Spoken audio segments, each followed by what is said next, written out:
Hello, my collective friends. Sandra from For Your Chi here today to do your tarot and oracle card reading weekly for March 6th through the 12th of 2023. Thanks for being with me.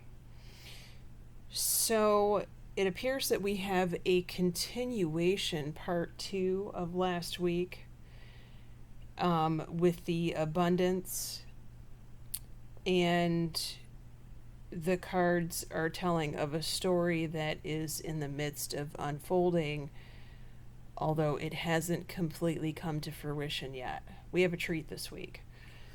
I'm using a brand new deck that my man just bought me randomly at a bookstore. So we're going to look at messages from your ancestors. I pulled 3 cards in addition to the regular tarot and oracle. So here we go with your Monday and Tuesday. As I post this, Monday's already passed, and you may feel like you've just had a Monday. But it was a Monday apparently on steroids, coupled with full moon energies that occur overnight tonight. So your struggle is real, and you may have expended massive efforts Monday and quite possibly Tuesday to accomplish what you needed to accomplish or what you thought you needed to accomplish. And that can leave you feeling exhausted, which will take us to the Wednesday-Thursday card. But first, all of these energy efforts that you're putting forth is about your abundance. And I'm hearing this through you, through the grapevine. Many things are happening related to money right now. Money being earned, more money coming in for some of you, more money going out for others of you. This is the topic that is happening. Number 1. Number 2 is being discussed. Number 3, lots of planning and action involving it. So it's no surprise that we would pull this card, the Hunter, and tracking. Lots of efforts. If you've ever hunted, you know what a big chore it can be. But those people that hunted long ago, our ancestors, it was a do or die moment. It was survival for many of them. And so this feels no different to me, especially when you are considering what you're having to do to get this, or to secure it, or to move it around.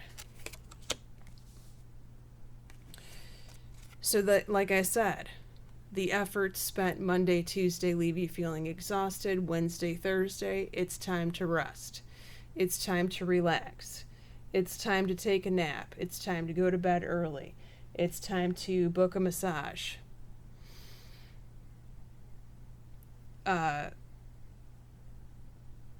Or I would say a pedicure, but massage, acupressure, something that's really going to benefit your body. Compromise is called for. Didn't we pull this last week? Abundance and compromise. Compromise is also taking a step back here from whatever's going on. Now, some of you could be in the middle of some kind of contract negotiations where it's time to take a step back, and we've got some stipulations here to consider.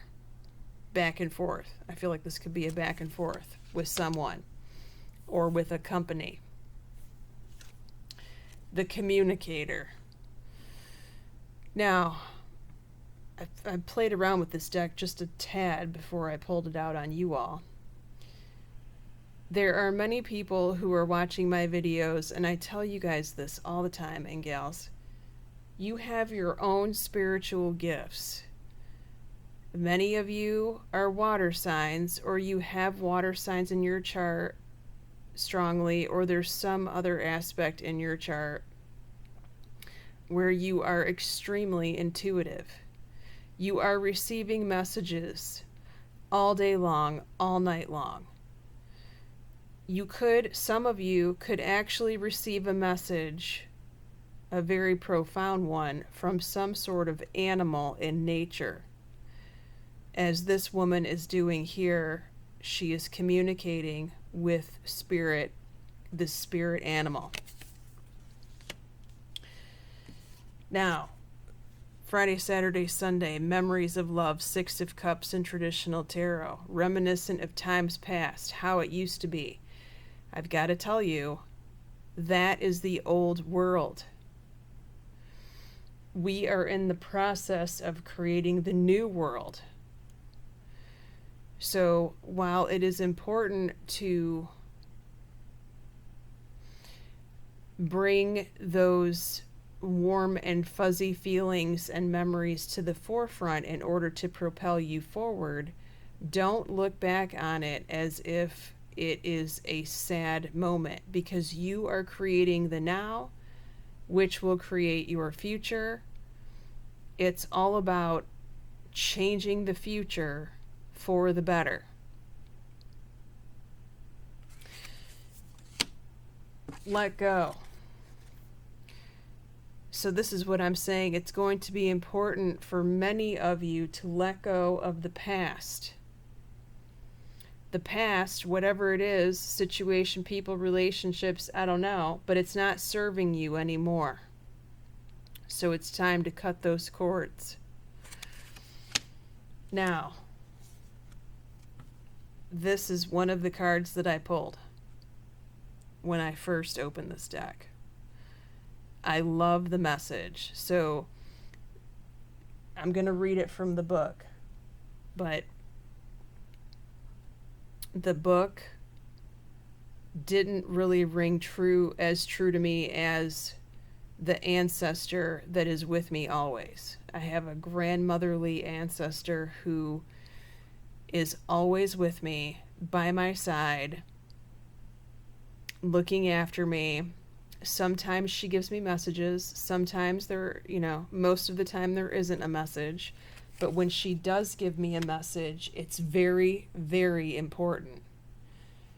And it's very important that I listen, pay attention, and do as I am instructed to do, regardless of who it might offend, because this is the truth. The message that comes from her is true. And the outcome was just astounding, and it shocked me, and it shocked my entire family in a really good way for me. Okay, I'm going to read this grandmother card, because the grandmother card is also talking about your intuition.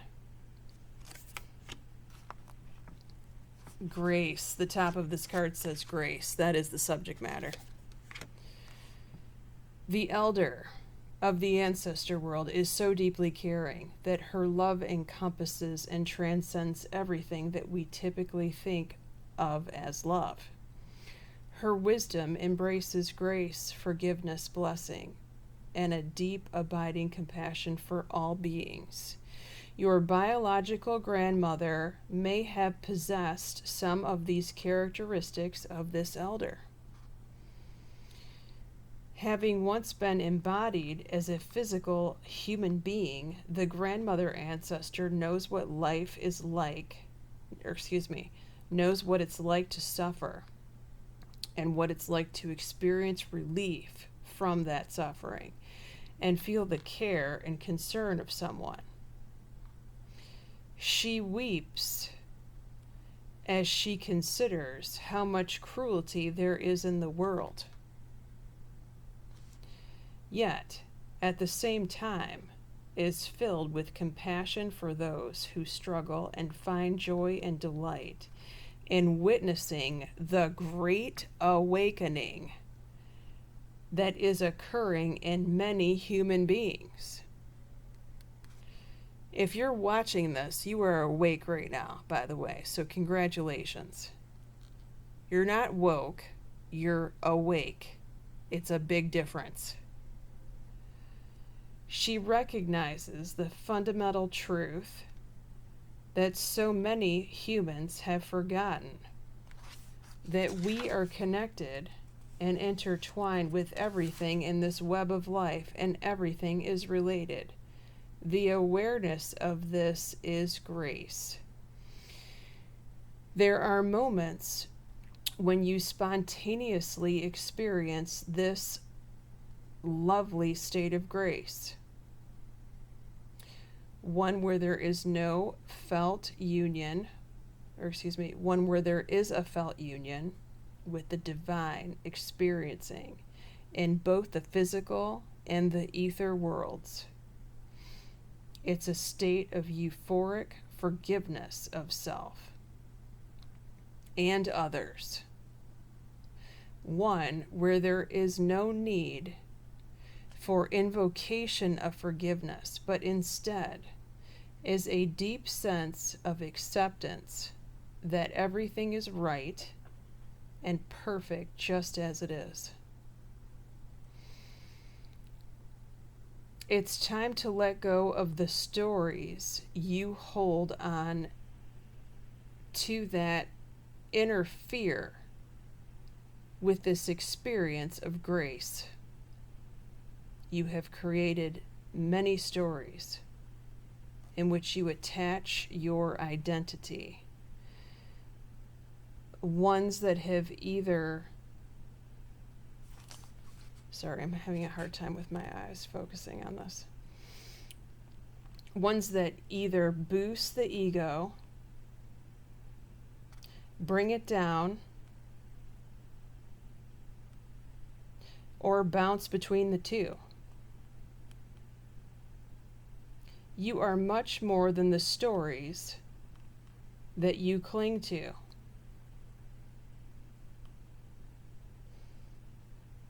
About yourself and about being challenged on many fronts, or go beyond those stories to remind yourself of who you really are. Go forth with grace.